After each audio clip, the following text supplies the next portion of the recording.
রাসূল হতে চান, আমরা দুইটা হাত তুলে আল্লাহকে বলবো আল্লাহু আকবার। রাজি আছেন ইনশাআল্লাহ? প্রস্তুত আছেন ইনশাআল্লাহ?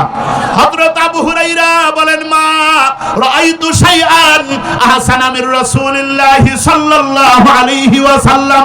হযরত আবু হুরায়রা বলেন, হে পৃথিবীর মানুষেরা শুনে নাও, আমি আবু হুরায়রা, আমি আমার দুইটা চক্ষু দিয়ে এই পৃথিবীর জমিনের ভিতরে যতগুলো মানুষ দেখেছি, আখিরি জামানার পয়গম্বরের চাইতে অধিক সুন্দর মানুষ আমি কখনো দেখি নাই।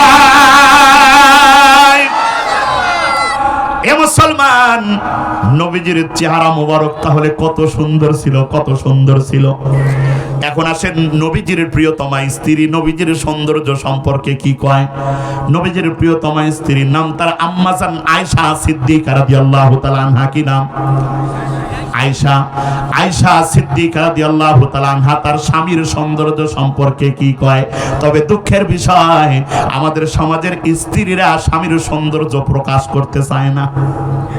হ্যাঁ, মহিলা ব্যান্ড রয়েছে, দুই একটা বলার দরকার আছে না নাই? আয়েশার আওয়াজ করে বলেন, আছে না নাই? আমাদের মা বোনেরা যদি সংসারের মাথা হয়, সংসারের ভিতরে যদি মহিলা মাথা মারে, তাহলে সংসারের 12টা বেজে যায়। 15-16 বছর দেশের ভিতরে মাথা মারছে, দেশের 12টা বাজায় দিছে। আয়েশার আওয়াজ করে বলেন ঠিক কি না? মুসলমান রাগ করলেন নাকি? এ মুসলমান, আয়েশা সিদ্দিকা নবীজির সৌন্দর্য সম্পর্কে বর্ণনা করবেন। আর আমাদের সমাজের স্ত্রীরা খেয়াল করলে দেখা যায়, আমাদের সমাজের মা বোনেরা নিজের স্বামীর চাইতে অন্যজনের স্বামীকে বেশি পছন্দ করে। হ্যাঁ, আরো জোরে কম। কারণ যদি বলা হয়, যদি স্ত্রীকে বলা হয়, প্রাণের বিবি গো, কতদিন হলো তোমাকে শাড়িতে দেখি না, সেই যে বিয়ার সময় দেখছি, একটু আমার সামনে শাড়ি পরে সাজুগুজু করে আসো, আমি একটু তোমাকে শাড়ি পরে দেখতে চাই। অনেক স্ত্রী আছে মাথা ঝাঁকি দিয়ে কয়, বুড়া বয়সে ভীমরতি ধরছে। কতক্ষণ না? যুবকেরা হাত তুলে বলো ঠিক কিনা? যারা বিয়ে করে না পিছিয়ে হাত তোলে।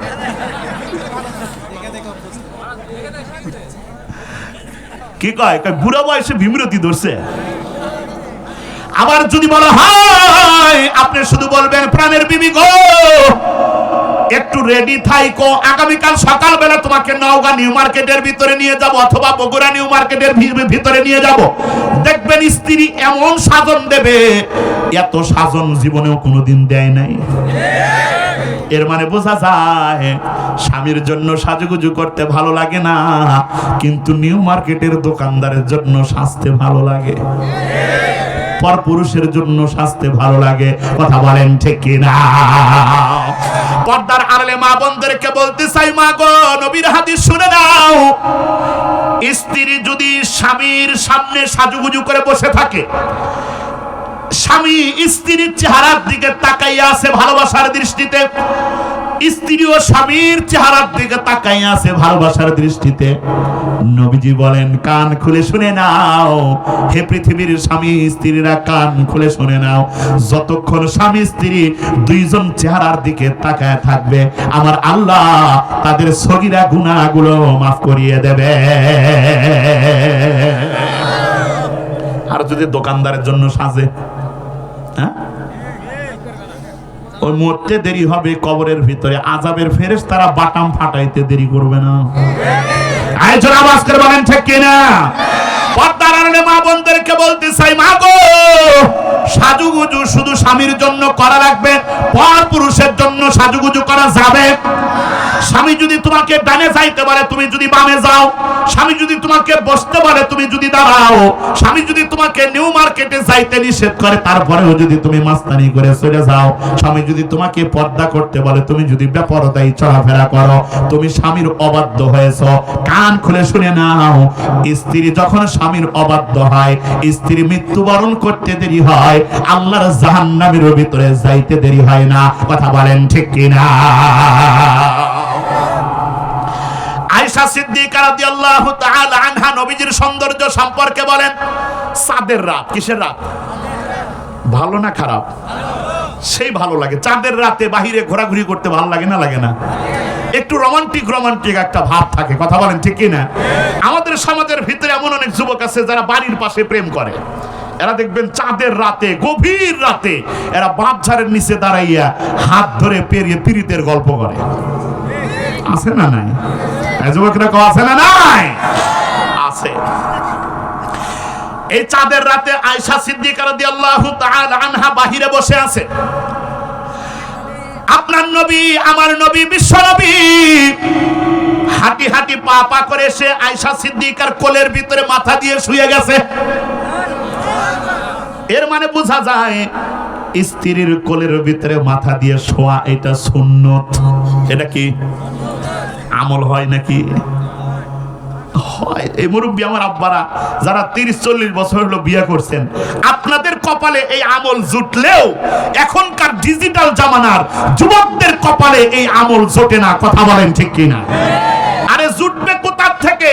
আমাদের সমাজের এই ডিজিটাল জামানার যুবকেরা 5 লাখ 10 লাখ টাকা যৌতুক ছাড়া এই মরদেরা বিয়ে করবে চায় না, কথা কয় না?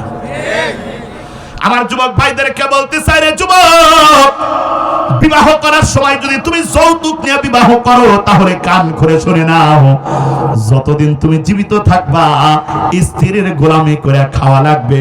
শুধু স্ত্রীর গোলামি নয়, শাশুড়িরও গোলামি করা লাগবে, কথা বলেন ঠিক কিনা? যেই স্বামী যৌতুক নিয়ে বিবাহ করবে ওর স্ত্রীর কোলের ভিতরে ওর মাথা কখনো থাকবে?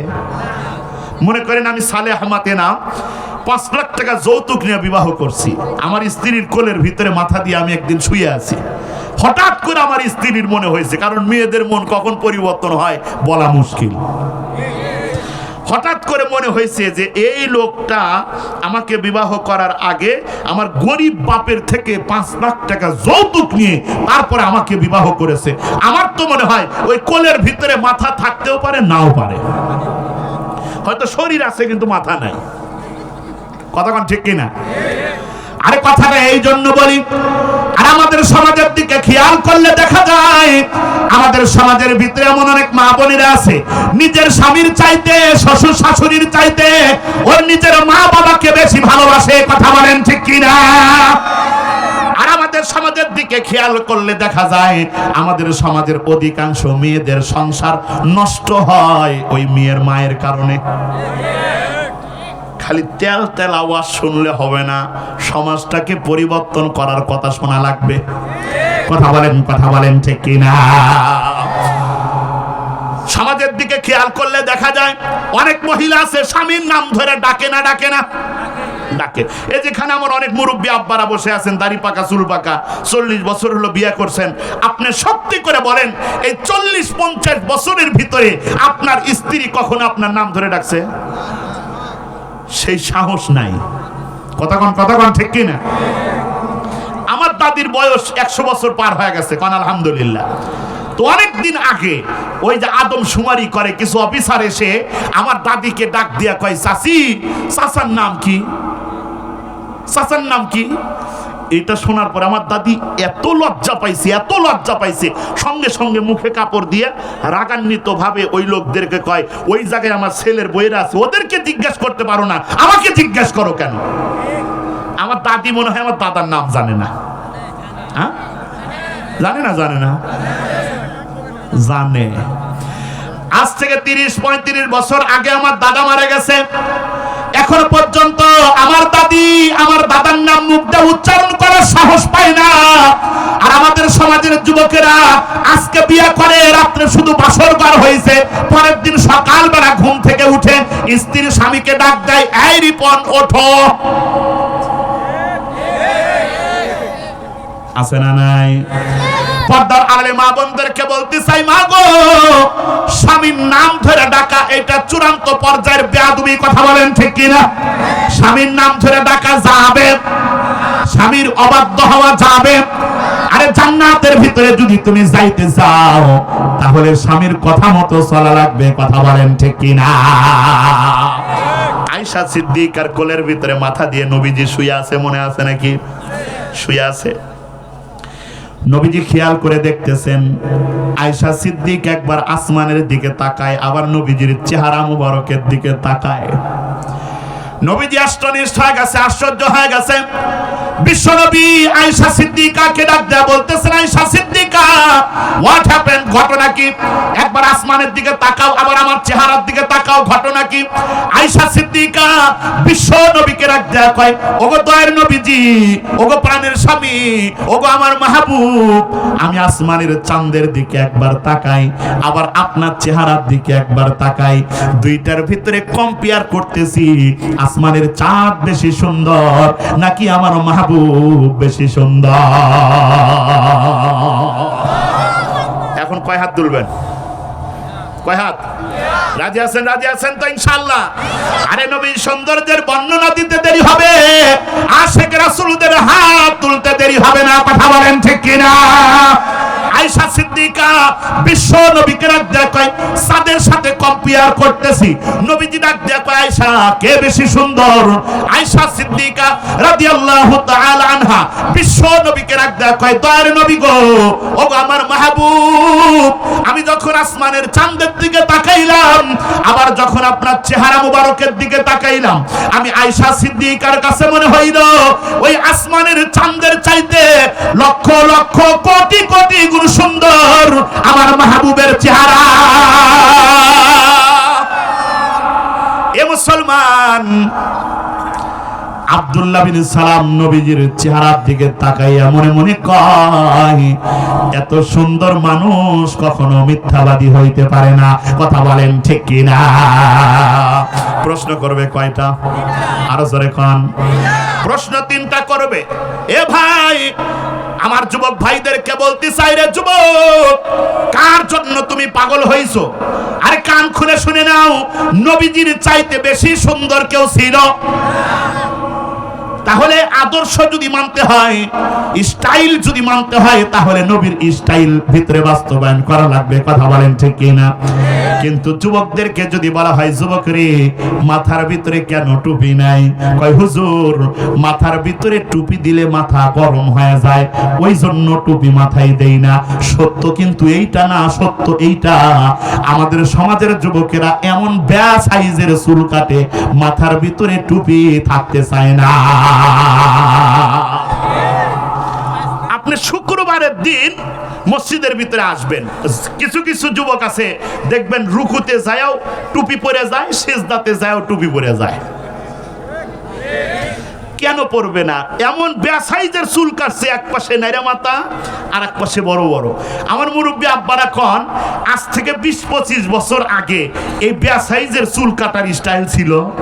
আর জোরে কন, এক পাশে নাইরা মাথা আর এক পাশে বড় বড়, রাস্তা দিয়ে হাতে ওর ঝাঁকাইতেই সময় চলে যায়, মুরব্বী সালাম দিবে কখন? আমার বাসায় আইপিএস ঠিক করার জন্য এক যুবক আসছে, বয়স 16 অথবা 17 হবে। তো ওই যুবকের দিকে তাকাইয়া আমি ভাবলাম, এই তো মারাত্মক চুলের কাটিং দিছে। তো ওই আসলো, এসে ব্যাটারির সমস্যা, ও ব্যাটারি যখনই খুলতে যায়, মাথা হালান লাগে, তখনই চুলগুলো সামনের দিকে এসে ওর চোখ ঢেকে যায়। যখনই ঢেকে যায় তখন আর কিচ্ছু দেখে না, তখন এরকম করে মারে ঝাঁকি, মারে না মারে না মারে ঝাঁকি। ঠিক হইল। আবার যখন ব্যাটারি খুলতে যায়, আবার দেখে চোখ ঢেকে গেছে, আবার মারে ঝাঁকি। আমি সামনে দাঁড়ায় মনে মনে কই, এই ঝাঁকা ঝাঁকির বিরুদ্ধে আমি ওয়াজ করি, আর তুই আমার সামনে ঝাঁকাস। কি বেসাইজের চুল কাটে, রাস্তা দিয়ে হাঁটে, ওর চুলের ঝাঁকিতেই সময় চলে যায়, মুরব্বি সালাম দেওয়ার সময় নাই। তবে দুঃখের বিষয়, খেয়াল করলে দেখা যায় এই সমস্ত বেসাইজের চুল কাটনেওয়ালার জন্য, এই সমস্ত বেসাইজের যুবকদের জন্য এলাকার সুন্দরী মেয়েরা আবার পাগল। যুবকেরা কথা কয় না? আমাদের সমাজের ভিতরে ভদ্র যুবক আছে না নাই? ভালোভাবে চুল কাটছে, মা বাবা ভদ্র, যে ভালোভাবে চুল কাটছে, এলাকার কোনো মেয়ে ওকে পছন্দ করে না, কয় আতি কোথা আনছো চাল। আমার যুবক ভাইদেরকে বলতে চাই, যুবক রে, আনছো চাল হওয়া ভালো, এই দুনিয়ার পাও ফাটা মেয়ের জন্য তুমি পাগল হবা না।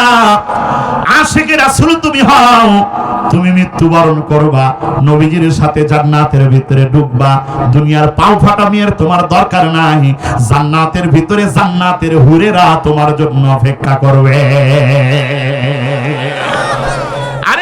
সাইজের যারা চলাফেরা করে, রাস্তা দিয়ে হাঁটে, চুলের ঝাঁকি আলাদা, এই সমস্ত যুবকদেরকে কিছু যুবতী সুন্দরী মেয়েরা দেখে এরা কয়, ও মা, আতিকের যা ভাব, যেমন করি হোক আতিকের সাথে প্রেম করা লাগবে, তোরা খালি মরে দেখ। কবরের ভিতরে আযাবের ফেরেশতারা তোদের বাটাম ফাটাবে, কথা বলেন ঠিক কিনা? আমার যুবক ভাইদেরকে বলতে চাই, রে যুবক, আশিকে রাসূল যদি তুমি হতে পারো, কান খুলে শুনে নাও, তোমার নবী, আমার নবী, বিশ্ব নবী, তোমাকে ছাড়া, আমাকে ছাড়া আল্লাহর জান্নাতের ভিতরে ঢুকবে না। মুসলমান ভাই, আব্দুল্লাহ বিন সালাম বিশ্ব নবীকে রাখতে বলতেছে, মুহাম্মদ, প্রশ্ন করব তিনটা। কয়টা? উত্তর যদি তুমি দিতে পারো তাহলে বুঝতে পারবো তুমি নবী, আর তুমি যদি নবী হও তাহলে তোমার কাছে কালেমা পড়ে মুসলমান হয়ে যাব। নবীজি ডাক দেয়া কয়, ঠিক আছে, প্রশ্ন শুরু করে দাও। আপনার আওয়াজ করে বলেন, নবীজির কোনো টেনশন আছে? আরো জোরে কোন। আব্দুল্লাহ বিন সালাম বিশ্ব নবীকে ডাক দেয়া বলতেছে, মুহাম্মদ, আমার এক নাম্বার প্রশ্ন হচ্ছে, বলো দেখি, কিয়ামত তো হবে? নবীজি কয়, হ্যাঁ, অবশ্যই হবে। এবার আব্দুল্লাহ বিন সালাম বিশ্ব নবীকে ডাক দেয়া কয়, কিয়ামত যদি হয় তাহলে আমাকে তুমি বলো, কিয়ামতের প্রথম আলামত কোনটা? এই কিয়ামতের প্রথম আলামত সম্পর্কে তুমি যদি আমাকে বর্ণনা শুনাইতে পারো তাহলে আমি বুঝতে পারবো তুমি নবী, আর যদি তুমি নবী হও তোমার কাছে কালেমা পড়ে মুসলমান হয়ে যাব। নবীজি চুপ হয়ে আছে, কোনো কথা কয় না। কারণ আপনার নবীর, আমার নবীর আরেকটা গুণ ছিল, নবীজি যে বিষয়ে জানতেন না ওই বিষয়ে কখনো কথা বলতেন। তবে নবীজি যে বিষয়ে জানেন না ওই বিষয়ে জানিয়ে দেন কে? আরে নবীজির কোনো শিক্ষক নাই, নবীজির শিক্ষক একজন, তিনি কে? আল্লাহ। যদি শিক্ষক হয় তাহলে ছাত্রর কোনো টেনশন আছে? এই দরগা পাড়ার মুসলমানদের সম্পর্ক, বন্ধুত্ব যদি আল্লাহর সাথে হয়, কোনো ভয় আছে? টেনশন আছে? আলা ইন্না আউলিয়া আল্লাহি লা খাউফুন আলাইহিম ওয়া লা হুম ইয়াহজানুন।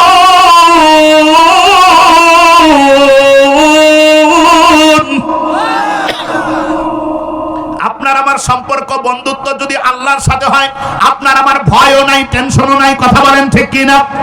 এই যে আমাদের দেশের ভিতর থেকে কত অসংখ্য ওলামায়ে কেরামকে ফাঁসির কাস্টে ঝুলানো হইল। আল্লামা দেলোয়ার হোসেন সাইদি রহমাতুল্লাহি আলাইহিকে আমরা দল মত নির্বিশেষে সবাই ভালোবাসি। এনাকে জালিমেরা 13 বছর জেলখানার ভিতরে বন্দী করে তারপর এনাকে চিকিৎসার নামে হত্যা করেছে। এনাদের কাছে কিন্তু অপশন ছিল, এনারা যদি রাষ্ট্রপতির কাছে ক্ষমা চায় তাহলে এনাদেরকে মাফ করে দেওয়া হবে। কিন্তু জালিমের গোষ্ঠীরা জানে না, যাদের সম্পর্ক আল্লাহর সাথে হয়, যাদের সম্পর্ক কোরআনের সাথে হয়, যাদের সম্পর্ক হাদিসের সাথে হয়, এরা জালিমের কাঠগড়ায় এরা একবার না হাজারবার ফাঁসির কাস্টে ঝুলবে, তারপরেও কখনো মুসলমানেরা জালিমের কাছে মাথা নত করবে না। যারা আল্লামা দেলোয়ার হোসেন সাইদি রহমাতুল্লাহি আলাইহিকে হত্যা করেছে, এর সাথে যারা জড়িত ছিল, এদের হাসর নাসর আবু জেহেল, আবু লাহাব, উতবা, সাইবার সাথে হবে, কথা বলেন ঠিক কিনা? মুসলমান ভাই, নবীজি চুপ হয়ে আছেন, কোনো কথা বলে না। আব্দুল্লাহ বিন সালাম বিশ্ব নবীকে রাখতে বলতেছে, মুহাম্মদ, এক নাম্বার প্রশ্ন করলাম, উত্তর তুমি দিলে না। 2 নাম্বার প্রশ্নটা শুনে নাও। 2 নাম্বার প্রশ্ন হচ্ছে, বলো দেখি, মহিলাদের গর্ভের ভিতরে ছেলে সন্তান কেন হয় আর মেয়ে সন্তান কেন হয়? এই ছেলে কেন হয়, মেয়ে কেন হয়? এইটা যদি তুমি আমাকে বলতে পারো তাহলে আমি বুঝতে পারবো তুমি নবী, আর তুমি যদি নবী হও তোমার কাছে কালেমা পড়ে মুসলমান হয়ে যাব। নবীজি চুপ হয়ে আছে, কোনো কথা কয় না। মহিলাদের গর্ভের ভিতরে ছেলে দেওয়ার মালিককে, মেয়ে দেওয়ার মালিককে, না দেওয়ার মালিককে, সন্তান দেওয়ার মালিক একজন, তিনি কে? কিন্তু দুঃখের বিষয়, কিছুদিন আগে নেটের ভিতরে দেখি আমাদের দেশের ভিতরে এক বাবা নামছে, বাবার নাম হচ্ছে সুমা বাবা। কি বাবা? সুমা দিলেই নাকি মহিলাদের পেটে বাচ্চা চলে আসে। আমাদের সমাজের ভিতরে তো মানে ভণ্ড পীরের অভাব নাই। কথা বলেন ঠিক কিনা? আমাদের সমাজের ভিতরে কিছু স্বামী আছে, এই সুন্দরী বউটারে ওই সুমা বাবার কাছে নিয়ে যে চুমা খাওয়ায় নিয়ে আসে, আর ডাক দেয়া কয়, বাবা আমার বউয়ের গর্ভের ভিতরে যেন বাচ্চা চলে আসে। ওই ভণ্ড সুমা বাবা তার সুন্দরী বউটারে চুমা খায়, আর মনে মনে কয়, তোর মতো পাগল আমি জীবনেও কোনোদিন দেখি নাই। কারণ এই সুমা বাবাও জানে সন্তান দেওয়ার মালিক সে না, সন্তান দেওয়ার মালিক একজন, তিনি কে? আমাদের সমাজের ভিতরে এমন অনেক লোক আছে 5 বছর 10 বছর হলো বিয়ে করছে, বাচ্চা হয় না। এরা বিশাল বড় একটা খাসি কিনে মহাস্থান মাজারে মান্যত করার জন্য যায়। কথা কয় না? ডাক দেয়া কয়, বাবা গো আমার স্ত্রীর যেন বাচ্চা হয়, এই যে খাসি মান্যত করলাম। কান খুলে শুনে নেন, ইমানদার ব্যক্তি মাজারে মান্যত করার সাথে সাথে তার ঈমান নষ্ট হয়ে যায়। কথা কয় না রে মুসলমান? কান খুলে শুনে নেন, সন্তান দেওয়ার মালিক একজন, তিনি কে? কয়, আমি যাইতাম গনিশা বাবার দরবারে, কই বাবার বিরহ জ্বালা, বাবার বিরহ জ্বালা জ্বলে অন্তরে, আমি যাইতাম গনিশা বাবার দরবারে। জোরে কর নাউজুবিল্লাহ। আপনি খোঁজ নিয়ে দেখেন, বাড়ি তো আর নিজের মা বাপ না খায় আছে, ভাত দেয় না। কয়, বাবা জানা আমার নূরেরই পুতুল, বাবা জানা আমার জান্নাতের ফুল। নাউজুবিল্লাহ কোন? কয়, জিন পরি ফেরেশতা পাগল, বলেন আহা আহা। জোরে কোন? যাহা বলবেন না মনে করবো আপনি ভণ্ড পীরের মুরিদ। আর জোরে বলেন আহা। জিন পরি ফেরেশতা পাগল, ওরে জিন পরি ফেরেশতা পাগল বাবার জিকিরে, আমি যাইতাম গনিশা বাবার দরবারে। জোরে বলেন নাউজুবিল্লাহ। ভাই কথাগুলো দুঃখে বলি। আরেকটা গান আছে শোনেন। কয়, আমি পাপী গুনাহগার বান্দা হেলাল, আমি পাপী গুনাহগার বান্দা হেলাল, কেমনে হব রে পার, ও হেলাল সান নৌকার মাঝি আমায় করিও পার। জোরে কর নাউজুবিল্লাহ। এই গানের ভিতরে বলতেছে হাসরের ময়দানে ওর লাল সান বাবা নাকি ওরে নৌকা দিয়ে পার করবে। অতই সোজা করে পাগলা। কতক্ষণ ঠিক কিনা? আরে খেয়াল রাখা দরকার, যেই নৌকা দুনিয়াতে চলে নাই ওই নৌকা হাসরের ময়দানেও চলবে না। বুঝলে বুঝপাত, আর না বুঝলে সন্তান দেওয়ার মালিককে চাওয়া লাগবে কার কাছে? এ মুসলমান, আব্দুল্লাহ বিন সালাম বিশ্ব নবীকে রাখ দেয়া কয়, ছেলে হবে না মেয়ে হবে? ছেলে কেন হয়, মেয়ে কেন হয়? এই প্রশ্নের জবাব যদি তুমি দিতে পারো, কালেমা পড়ে মুসলমান হয়ে যাব। নবীজি চুপ হয়ে আছে, কোনো কথা পায় না, কারণ নবীজির এই প্রশ্নের জবাবগুলো নবীজির জানা নাই। নবীজি চুপ হয়ে আছে। আব্দুল্লাহ বিন সালাম বিশ্ব নবীকে রাখ দেয়া বলতেছে, মুহাম্মদ আমার 3 নাম্বার প্রশ্ন তুমি উত্তর দাও। 1 নাম্বার প্রশ্ন করলাম, জবাব দিলে না। 2 নাম্বার প্রশ্ন করলাম, জবাব তুমি দিলে না। এখন 3 নাম্বার প্রশ্নটা তুমি শুনে নাও। আমার 3 নাম্বার প্রশ্ন হচ্ছে, বলো দেখি জান্নাতের ভিতরে আল্লাহ জান্নাতীদেরকে ঢোকানোর পর সর্বপ্রথম কোন খাবারটা খাওয়াইয়া আল্লাহ মেহমানদারি করাবে? 1 নাম্বার প্রশ্ন হচ্ছে কিয়ামতের প্রথম আলামত। মনে রাখবেন, কিয়ামতের প্রথম আলামত কোনটা? 2 নম্বর প্রশ্ন ছিল মহিলাদের গর্ভের ভিতরে ছেলে সন্তান কেন হয়, মেয়ে সন্তান কেন হয়? 3 নম্বর প্রশ্ন ছিল জান্নাতের ভিতরে আল্লাহ সর্বপ্রথম কোন খাবারটা খাওয়াবে? মুসলমান আব্দুল্লাহ বিন সালাম নবীজিকে ডাক দেয়া কয়, মুহাম্মদ শোনো, এই 3টা প্রশ্নের জবাব যদি তুমি দিতে পারো তাহলে বুঝতে পারবো তুমি নবী। নবীরা ছাড়া এই 3টা প্রশ্নের জবাব কেউ দিতে পারবে না। কান খুলে শুনে নাও, তুমি যদি দিতে পারো তোমার কাছে কালেমা পড়ে মুসলমান হয়ে যাব। নবীজি চুপ হয়ে আছে, কোনো কথা কয় না। আল্লাহ রাব্বুল আলামিন হযরত জিবরাইলকে রাখদা বলতেছেন, জিবরাইল আরে তাকা দেখো আমার হাবিবকে আব্দুল্লাহ বিন সালাম 3টা প্রশ্ন করেছে। এই 3টা প্রশ্নের জবাব আমার হাবিবের জানা নাই।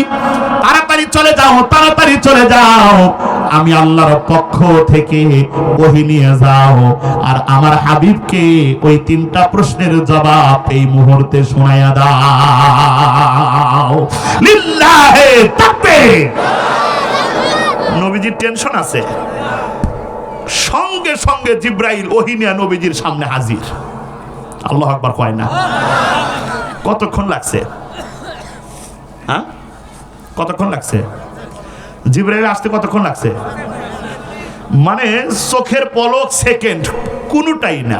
মানে জিবরাইলের এত গতি, এটা কল্পনার বাইরে। আল্লাহু আকবার কয় না?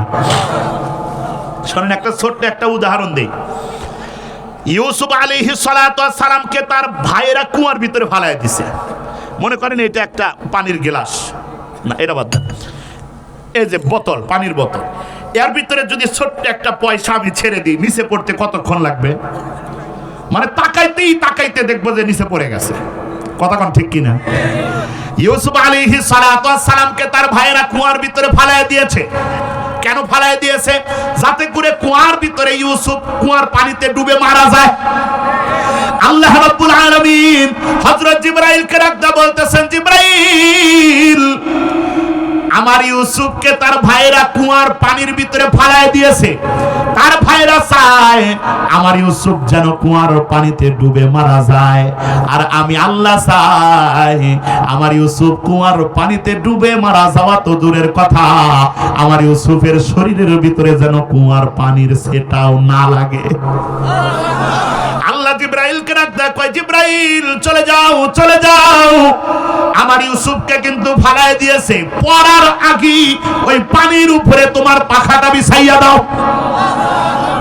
এ মুসলমান কান খুলে শুনে নেন, সঙ্গে সঙ্গে জিবরাইল এসে তার পাখাটা পানির উপরে বিছাইয়া দিয়েছে। কত গতি, কত গতি, চিন্তাও করা যায় না। কথা বলেন ঠিক কিনা? জিবরাইল আলাইহিস সালাতু ওয়াস সালাম নবীজির সামনে চলে আসছে। বিশ্ব নবীকে রাখদা বলতেছে, দয়ার নবী গো, ওই যে আব্দুল্লাহ বিন সালাম আপনাকে 3টা প্রশ্ন করেছে, ওই 3টা প্রশ্নের জবাব তো আপনার জানা নাই। নবীজি কয়, হ্যাঁ আমার জানা নাই। জিবরাইল ডাক দেয়া কয়, নবী গো টেনশন করেন না, পেরেশান হয়েন না, আল্লাহ আমাকে ওহী দিয়া পাঠায় দিয়েছে। আপনি আব্দুল্লাহ বিন সালামকে ডাক দেন, এখন আমি আপনাকে 3টা প্রশ্নের জবাব শিখায় দিব, আর আপনি আব্দুল্লাহ বিন সালামকে 3টা প্রশ্নের জবাব শোনাইয়া দেন। জিবরাইল শিখায় দিছে। নবীজি আব্দুল্লাহ বিন সালামকে ডাক দেয়া, আব্দুল্লাহ বিন সালাম কাম হিয়ার, এদিকে আসো। আব্দুল্লাহ বিন সালাম নবীজির সামনে চলে আসছে।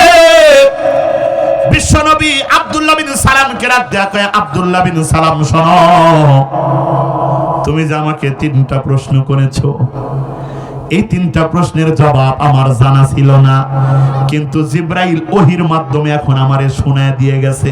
এখন আমি তোমাকে 3টা প্রশ্নের জবাব শোনায় দিব। এবার আব্দুল্লাহ বিন সালাম নবীজিকে ডাক দেয়া কয়, দেখেন কি কয়, কয় মুহাম্মদ কোন জিবরাইল? ওই জিবরাইল নাকি যে জিবরাইল আমাদের ইহুদিদের শত্রু? নাউজুবিল্লাহ কয় না? কয় ওই জিবরাইল নাকি যে জিবরাইল আমাদের ইহুদিদের শত্রু? আবার মনে মনে কয় নবীর কাছেই তো ওহী আসে, নবী ছাড়া তো কারো কাছে ওহী আসে না। আল্লাহু আকবার, জোরে বলেন আল্লাহু আকবার। নবীজি আব্দুল্লাহ বিন সালামকে রাখদা বলতেছে, তোমাকে এখন 3টা প্রশ্নের জবাব আমি শোনায় দিব। আব্দুল্লাহ বিন সালাম তিনটা প্রশ্নের জবাব শোনার জন্য প্রস্তুত, নবীজি বলার জন্য প্রস্তুত। আপনারা তিনটা প্রশ্নের জবাব শোনার জন্য প্রস্তুত আছেন তো ইনশাআল্লাহ? আলোচনা বলেন ইনশাআল্লাহ। এই তিনটা প্রশ্নের জবাব না শুনে যদি বাড়িতে যান, বাড়িতে গিয়ে কিন্তু ভাই ঘুম ধরবে। আর জোরে কান, এই তিনটা প্রশ্নের জবাব শোনার দরকার আছে না নাই? না শুনে কে যাবেন? হাত তোলেন। সব লাইনে আছে, কারা কারা শুনবেন? হাত তোলেন। লিল্লাহে তাকবীর। আল্লাহ সবাইকে কবুল করে নাও, জোরে বলেন আমিন। এ মুসলমান, এই তিনটা প্রশ্নের জবাব শুনতে হলে 10-15 মিনিট সময় দেওয়া লাগবে। রাজি আছেন ইনশাআল্লাহ? আর জোরে বলেন ইনশাআল্লাহ। এই তিনটা প্রশ্নের জবাব না শুনে যদি বাড়িতে যান, তাহলে ওয়াজ কিন্তু পরিপূর্ণ হবে না, কিছুই বুঝবেন না। কথা বলেন ঠিক কি না? মুসলমান, আমরা তিনটা প্রশ্নের জবাব শুনবো, জোরে বলেন ইনশাআল্লাহ। কালেমা পড়েন লা ইলাহা ইল্লাল্লাহ, জোরে লা ইলাহা।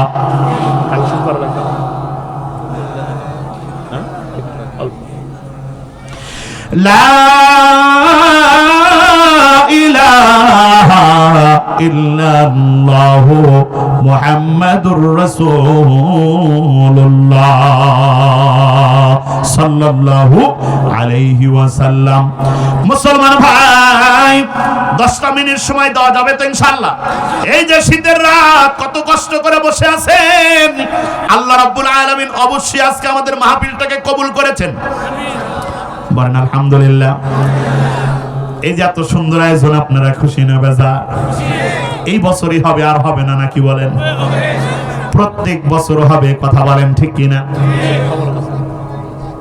মুসলমান ভাই, তাফসীরুল কোরআন মাহফিল, এই কিতাবের নাম কি? সবাই বলেন। মহব্বত আছে না নাই? এর চাইতে দামি কিতাব আর আছে? পারা আছে কয়টা? আরো জোরে কান। 30 পারা। এই 30 পারাকে যদি 3 ভাগ করা